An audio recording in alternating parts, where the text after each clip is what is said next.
Hey everybody, welcome back to Lois Comics Collectibles, and I'm Aaron, and today we're going to be unboxing the Mattel Retro Series 8 Iron Sheik. Let's get to it, baby. I drop Barney, you know it. Fui. Hey guys, welcome back, and I'm Aaron, and welcome to Lois Comics Collectibles. And this week we are looking at the, if the camera will focus,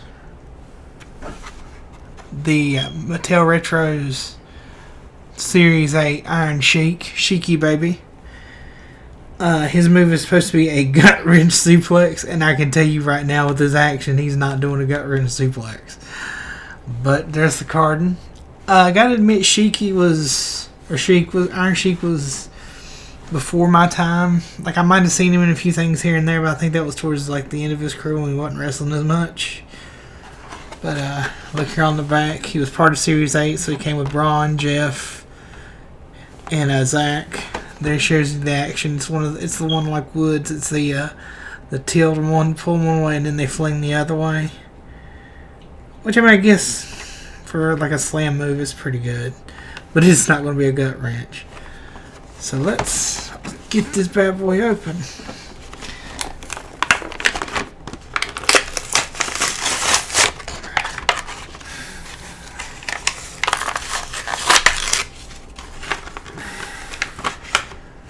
So, let's toss our garbage. Hey guys, we got Sheiky baby out of the package, so let's take a look at him. As you see, he's got a pretty good face sculpt.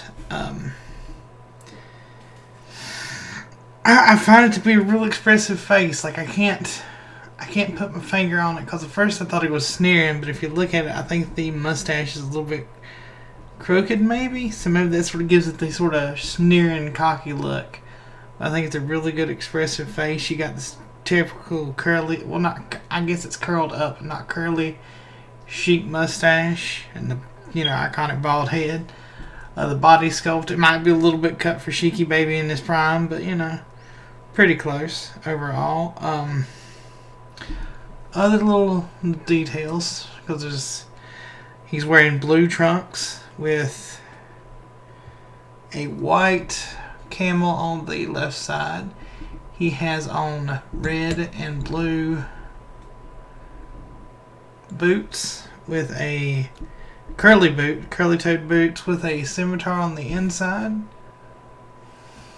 and a camel in tan on the outside, and a little bit of a sort of, I guess it's supposed to be a lace pattern there.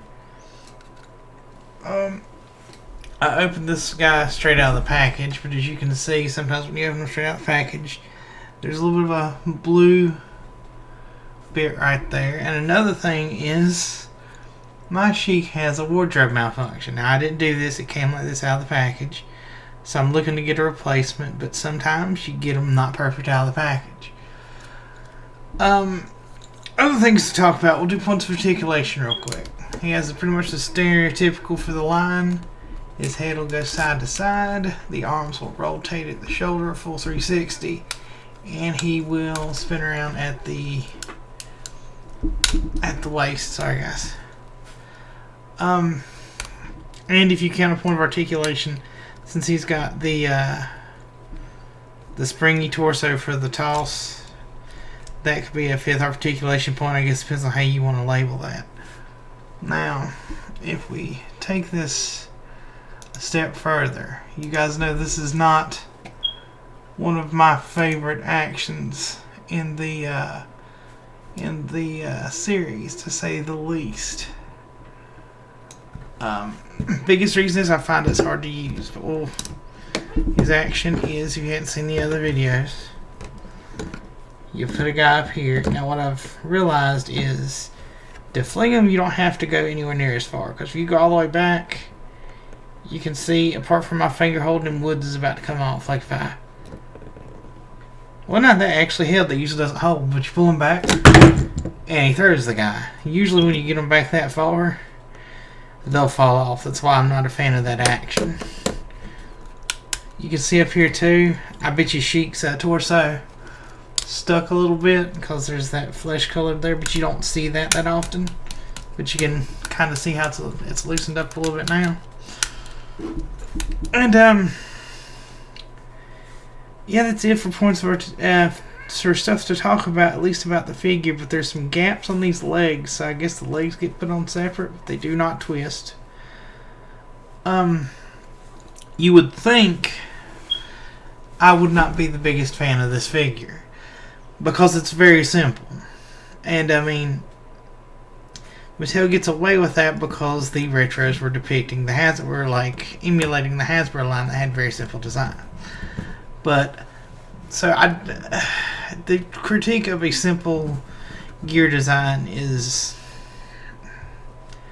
maybe a bit unfair, but I do feel some of them are simple. But where this one makes up, because essentially the look is two-tone boots and some trunks, is the little details with the camel and the scimitar and the camel on the boots, like little details that sort of give it a little bit more character. Whereas, even though I like the figure, the Jeff Hardy was predominantly black with purple sleeves and a few white things here and there, that I just feel there's nothing wrong with the figure. I just felt like it wasn't that exciting. Whereas those little details I like, and unfortunately, which none of them you can do. None of them you can do really any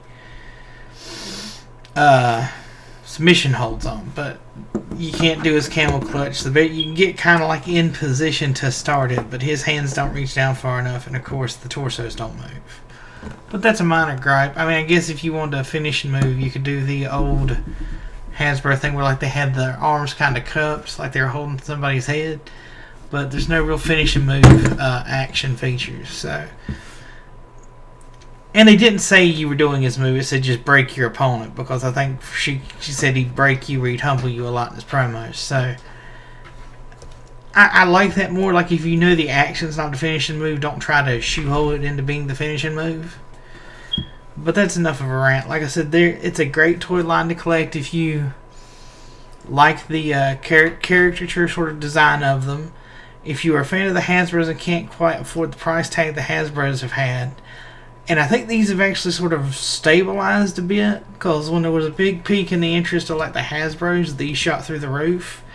That said, they're still, compared to what you could get them for, they've come up in price, and there's still some that are like $30, $40 a pop, which seems to be a bit much. But there's still ones like Sheik and some of the other ones you can still get around the original price of like $8 to $12. And I mean, picking up one of these at $20, while yes, it's not an elite, doesn't bother me as bad as there for a while.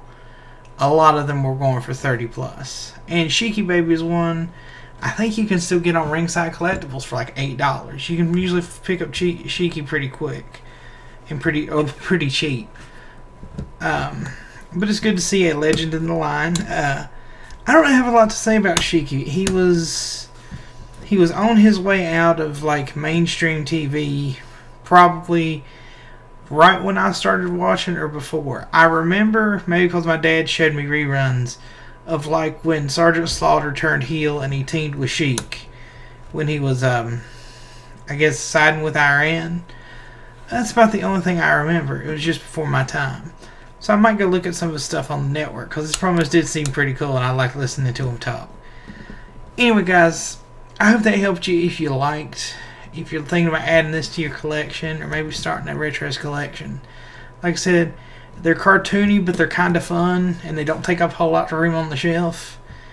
Anyway, guys, if you like what we do here, follow us on all the socials, leave us a subscription on YouTube, and leave a comment, guys. I do try to get back to them. Sometimes, I swear, YouTube's not the best at notifying. Like, I'll be on all day looking on YouTube, and then I'll like come back and there'll be a late post up, but I do try to respond to all comments. And I hope y'all had a great Thanksgiving. This will be coming out the day after Thanksgiving, so you guys have already, met with family and friends and eated you some turkey.